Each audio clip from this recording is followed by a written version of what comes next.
Gak cukup 3 kali ada kader keempat Partai Demokrat yang tersangkut hukum lagi. Belum genap 50 hari kalender 2023 berjalan, Partai Demokrat sudah mencetak sejarah dalam hal penangkapan kadernya yang terlibat korupsi. Setelah Lukas NMB bikin malu partai usai ditangkap KPK dan sampai hari ini masih ditahan. Belum lama ini ada lagi kader Demokrat yang menjadi tersangka karena terlalu ngiler sama lambaian duit.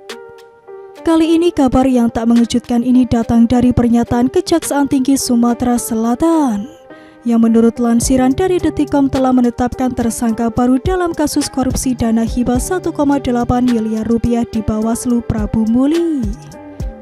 Yang menurut lansiran dari Detikcom telah menetapkan tersangka baru dalam kasus korupsi dana hibah 1,8 miliar rupiah di Bawaslu Prabu Muli. Ia benar Kejari Prabu Muli telah menetapkan tersangka baru inisial IR atau Iriadi di kasus tersebut. Kata Kasih Penkum Kejati Sumsel Radian dikonfirmasi dari Detik Sumut pada Sabtu 11 Februari 2023 lalu. Iriadi ini ditangkap dalam kapasitasnya selaku Kepala Sekretariat Bawaslu Sumsel, sekaligus menjabat sebagai Ketua DPC Demokrat Solok, Sumatera Barat. Iriadi ini ditangkap dan langsung ditahan menyusul ketiga tersangka lain, yakni sesama petinggi Bawaslu yang terlebih dahulu ditangkap. Entah apa yang sedang terjadi di tubuh partai berlambangkan Mercy ini, karena seakan gak ada kapok-kapoknya kadernya terlibat korupsi. Hanya lokasinya yang berpindah tempat, juga jabatan dan nominal korupsinya yang berbeda. Mungkin sekali-kali kader partainya Mas AHY ini perlu ditatar ulang.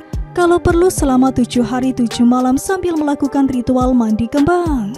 Plus disuruh menonton iklan legendaris soal seruan bahwa Partai Demokrat berkata tidak pada korupsi. Yang siapa tahu bikin kebiasaan korupsi ini bisa hilang atau diminimalkan. Tertangkapnya kader Demokrat di Solok ini sekaligus menjadi bukti lain bahwa selama ini memang ada masalah serius di internal partai yang masih lekat dengan nama SBY itu. Masa iya mereka korupsi karena bayaran atau pendapatan bulanan kurang banyak?